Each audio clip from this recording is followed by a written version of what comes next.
Have you ever walked away from a conversation and suddenly replayed everything you said in your head?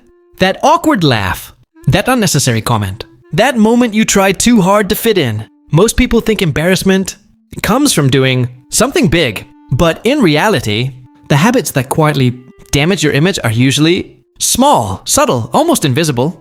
And the worst part? Sometimes the things you do to look more confident actually make people respect you less. Because people don't only remember what you say, they remember how you make them feel around you.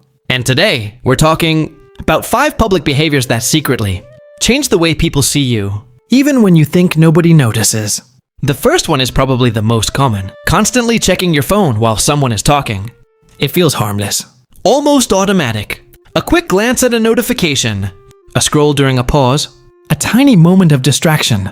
But psychologically, it sends a message far louder than words. You are not important enough to hold my attention. And humans are extremely sensitive to attention, more than most people realize. Someone could smile at you, compliment you, even agree with everything you say. But if their eyes keep drifting toward a screen, your brain still registers rejection. That's why some conversations leave people feeling strangely disconnected without knowing why. Imagine sitting across from someone at lunch. You're talking about something personal, maybe something stressful, and every few seconds, they unlock their phone. Not because they hate you, not because they're intentionally rude, but slowly the emotional energy dies. The conversation becomes shallow, forced, and without realizing it, they begin looking emotionally careless. Not because of what they said, but because of where their attention went. The strange thing is, many people use their phone in public to avoid awkwardness, to look busy, important, occupied. But confident people usually don't need constant stimulation. They can sit in silence, maintain eye contact, stay present. And presence has become rare enough that it now feels powerful. The second behavior is trying too hard to sound impressive.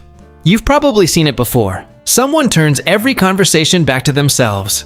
Every story becomes a competition. Every achievement must be mentioned somehow. At first, it can look like confidence. But underneath it, people often sense insecurity. Because real confidence rarely announces itself. Psychology has a strange rule. The more someone desperately tries to prove their value, the more others start questioning it. And most people don't consciously realize they're doing this.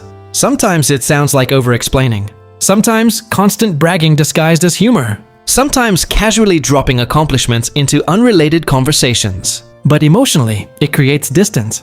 Because conversations stop feeling human and start feeling performative. Imagine being in a group where one person constantly redirects attention toward themselves. Someone mentions being tired from work. They immediately talk about how much harder their schedule is. Someone shares a small success. They turn it into a story about their own bigger success. Eventually, nobody argues with them. Nobody calls them out. But something quietly changes. People stop feeling comfortable around them.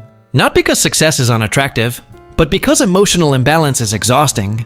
The hidden irony: the people who genuinely impress others the most are usually the ones who don't force it.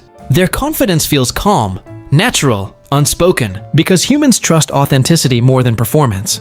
And that leads to the third behavior, laughing too hard at everything. Now obviously, laughing is good. Humor connects people, but forced laughter has a completely different emotional effect. Sometimes people laugh loudly in public because they're nervous, because silence feels uncomfortable, because they want approval. And others can often feel that energy instantly. There's a difference between genuine joy and trying to earn acceptance through reactions. One feels warm, the other feels anxious. Picture someone in a social group constantly overreacting to every joke, laughing before punchlines even land, looking around after laughing, almost checking if others notice them. Most people won't consciously judge it, but subconsciously, they feel something is off. Because emotionally secure people usually don't need to constantly prove they're having a good time. And strangely enough, calm energy often attracts more attention than loud energy. Some of the most respected people in a room are usually not the loudest ones. They're simply comfortable with themselves. The fourth behavior is pretending to know everything. And honestly, this one destroys connection faster than people think. Because humans naturally trust people who feel real, not perfect. Not flawless, real. But some people are terrified of looking uninformed in public. So they fake certainty. They interrupt explanations. They refuse to admit confusion, even when they clearly don't understand what's happening. At first glance, it can seem intelligent, dominant, confident. But over time, it creates the opposite effect. People begin sensing defensiveness instead of confidence. Imagine a situation where a group is discussing something complicated. One person quietly listens, asks thoughtful questions, tries to understand. Another person instantly acts like an expert. They speak with certainty about everything, correct people aggressively, never say "I don't know." And weirdly enough, the second person often appears less intelligent because wisdom feels calm, ego feels loud. Psychologically, people are drawn toward openness, toward emotional honesty. Someone admitting uncertainty often feels more trustworthy than someone pretending to have all the answers.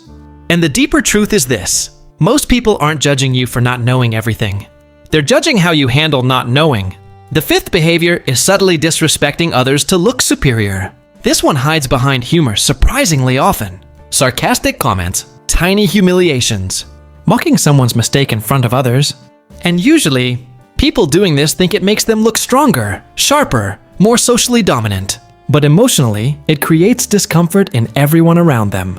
Because humans instinctively notice when someone gains status by lowering someone else, even if nobody says anything. Imagine a group conversation where one person keeps making small jokes at another person's expense.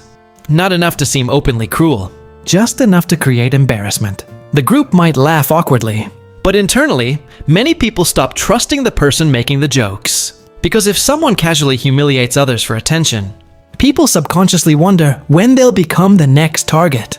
That's why emotional safety matters so much in social environments. The people others genuinely respect are rarely the ones trying hardest to dominate the room. They're usually the people who make others feel comfortable inside it. And that changes everything. Because the older you get, the more you realize social intelligence isn't about looking powerful. It's about understanding emotional impact, the energy you bring, the tension you create, the way people feel after interacting with you. That's what they remember. Not your forced confidence, not your exaggerated stories, not your fake perfection, just the feeling.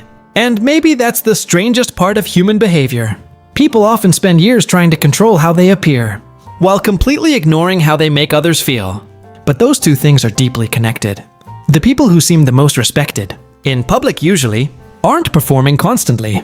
They're present, aware, comfortable enough to not fight for attention every second. And maybe real confidence is quieter than most people think. Maybe it's not about dominating conversations, or impressing strangers, or proving your value nonstop. Maybe real confidence is simply not needing to. So next time you walk into a room, pay attention to the energy you leave behind. Because sometimes the smallest habits reveal the loudest truths.